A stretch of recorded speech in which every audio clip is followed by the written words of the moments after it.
लोकसभा चुनाव 2024 की तारीखों का जल्द ही ऐलान हो सकता है और कहा जा रहा है कि तारीखों का ऐलान होते ही ये भगदड़ मचेगी कि भाई एनडीए दल जीतेगा, इंडिया दल जीतेगा या जो एक एक क्षेत्रीय पार्टी या राष्ट्रीय पार्टी अलग अलग चुनाव लड़ रही है वो जीतेंगी। ये एक चर्चा का विषय रहा है, लेकिन चर्चा तो फिलहाल इस बात की हो रही है जो इंडिया ब्लॉक तैयार हुआ है उसकी तैयारियां काफी धीमी है।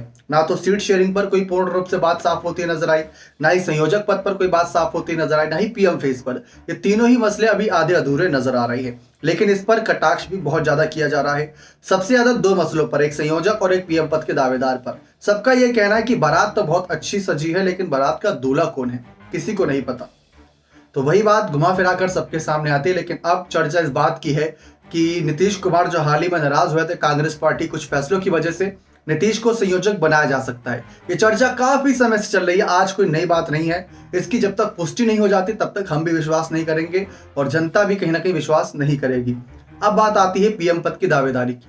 जैसा कि आप जानते हैं, राहुल गांधी एक बार फिर से तैयार है भारत जोड़ो न्याय यात्रा को लेकर। पिछली भारत जोड़ो यात्रा से ही राहुल गांधी की तस्वीर साफ हुई थी जनता के बीच। जनता ने यह माना था कि ये पप्पू नहीं है। जनता ने इनकी बातों में दम देखा, इनकी बातें सुनी और जाना कि कैसे मोदी सरकार लोगों को बरगला रही है। ये राहुल गांधी का मानना था। लेकिन अब बात आती है कि क्या राहुल की यात्रा उनको पीएम पद की दावेदारी तक पहुंचा देगी।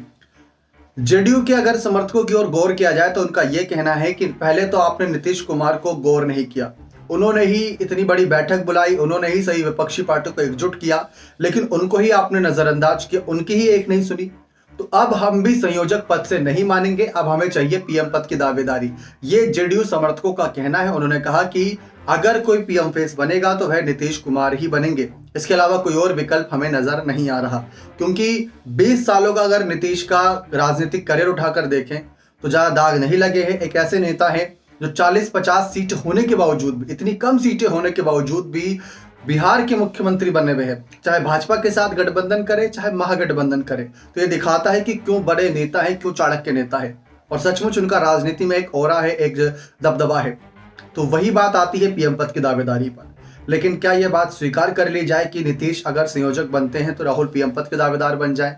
खड़गे को पीएम पद की दावेदारी बनाने के लिए आगे केजरीवाल और ममता ने नाम आगे बढ़ाया था, और अगर कल को राहुल का नाम उठाया जाता है तो क्या उस नाम पर आगे मोहर लगाई जाएगी, क्या उस नाम पर सहमति जताई जाएगी। काफी सारे यहाँ पर सवाल खड़े होते हैं। अब ये देखना दिलचस्प रहेगा कि किस तरीके से आगे की रणनीति तैयार होती है, किस तरीके से आगे की तस्वीर साफ होती है। क्योंकि दोनों ही दल एक दूसरे के लिए कहीं ना कहीं चुनौती बने हुए हैं, एनडीए दल भी, इंडिया दल भी। लेकिन चुनौती के लिहाज से देखा जाए तो नीतीश के सामने कह सकते हैं एक तरफ कुआं एक तरफ खाई है। बीजेपी से उन्होंने दुश्मनी मोल ले ली है, लेकिन इंडिया दल उनको वह तवज्जो नहीं दे रहे जिसकी वह उम्मीद कर रहे थे एक समय पर। भले उन्होंने ये कहा था कि उनको कोई उम्मीद नहीं है किसी पद की, लेकिन हाँ एक ना एक उम्मीद होती है, सबको पद की लालसा होती है, भले ही नीतीश ने बात कही ना हो। बने रहे चैनल के साथ, बहुत बहुत धन्यवाद।